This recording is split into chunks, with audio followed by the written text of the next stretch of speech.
A popular Florida radio host, Lord Ubieta, quits show after Soros-backed media group buys station. So, a popular conservative radio host has quit her high-profile Miami gig ahead of the anticipated purchase of her station by a George Soros-backed liberal group, according to a report. Cuban American Lord Ubeda, who hosted a show on Miami's Radio Mambi, says she rejected a lucrative deal to stay on at the station. In quotes, I would never cut a deal with these people, she told Fox News. Never, never, never. Radio Mambi has long been associated with Miami's sizable Cuban exile population and has maintained a right leaning, anti communist bent. And the thing is, a lot of Cuban Americans, if you're not aware, are very anti communist. But Ubeda, who will move to another station, says she expects the outlet to change drastically under new ownership. Now, here's the thing, right? Typically, from what I've seen, anytime you have, like, let's say, like a left leaning or a right leaning, like, company that gets bought out by the other party, or more of a opposite bent in terms of politics, typically it doesn't change like overnight, but it will like slowly, gradually change over time. Because the thing is, they're smart enough, right? All these companies that do this sort of thing, that like buy out these companies, left or right, they are smart enough to understand that like what you do is you buy into whatever company or you buy the company outright and then you subtly or basically be like hush hush, like smooth the influence over it, right? It's basically where you start putting like, oh, maybe more episodes that might lean a little bit more left, or like more commentary that might be a little bit more left leaning, right? Like you gradually do it because by the time that people start agreeing to one side or another, it's too late. Like they've already like, oh wait, I've already been brainwashed, right? And this is for like going to any party. It's like that's the way to do it. You don't do it in a dramatic fashion because then you're going to get like a lot of fight back, right? A lot of pushback. But if you gradually influence the audience of whatever audience, right? Then you could start maybe really making your money worthwhile that you spend for this. It's like, for example, right? Let's not use politics. Let's put it like this. Let's say that you had a radio show that was mm, all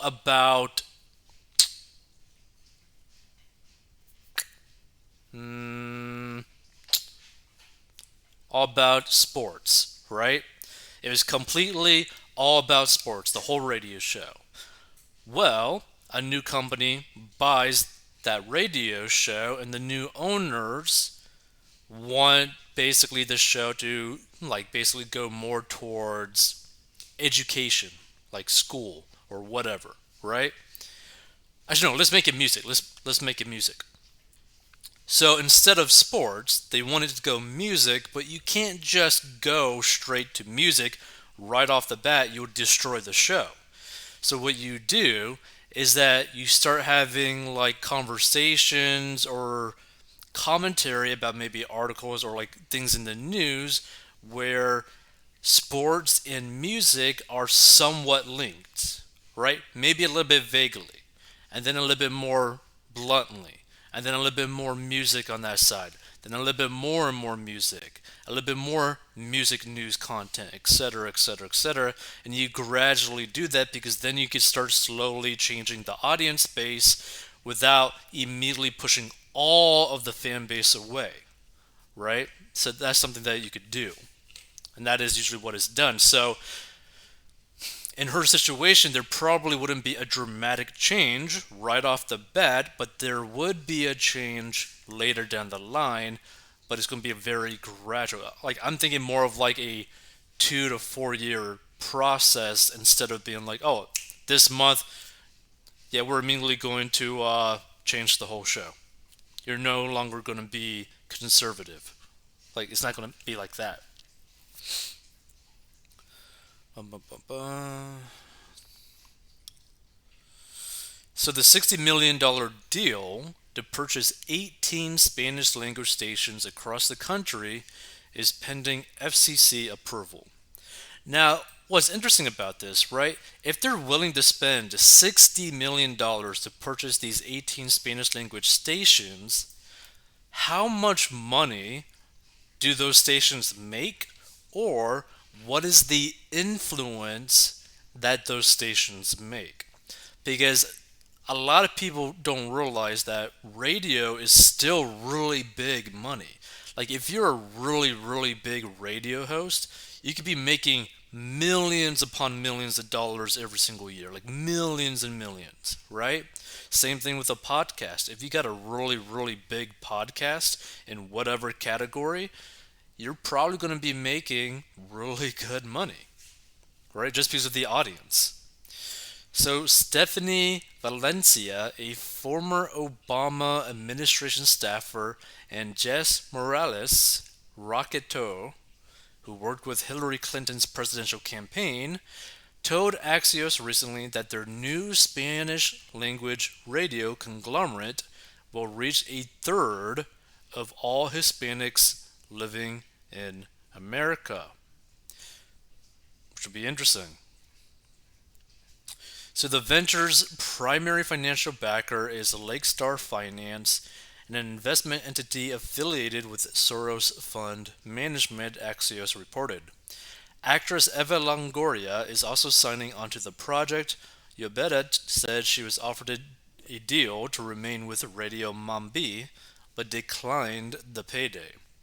They told me that I will receive half the money as soon as they get the FCC approval, and then the rest of the money when Soros people take over, she said. I don't want to be part of the deal. I'm not going to sign the papers, and I quit.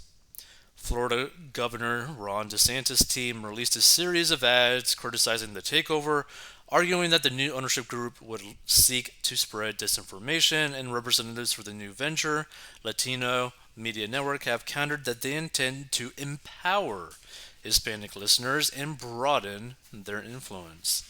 So, it'd be very interesting to see what ends up actually happening.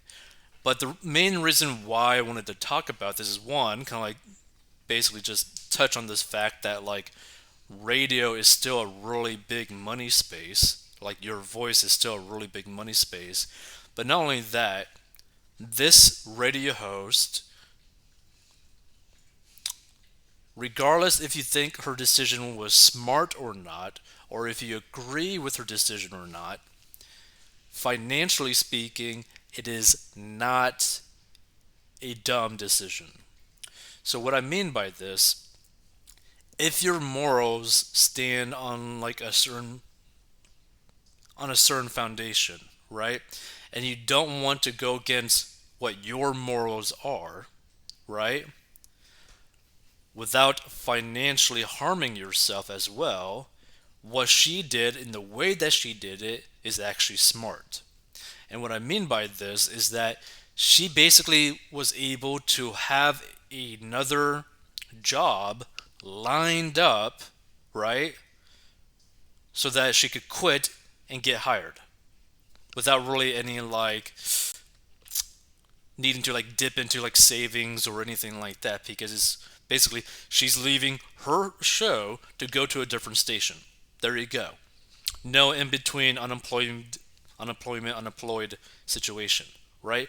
Which, for anyone out there, if for some reason your moral foundation is kind of like getting rocky or getting like pushed against by your employer, if you feel like you need to quit for a moral reason or for some other reason, maybe you're being harassed, what you have to do is find a job or some sort of income stream that will match, at minimum, your living expenses, but really you should be looking for something that will cover basically the equivalent amount of what you're making at your current job.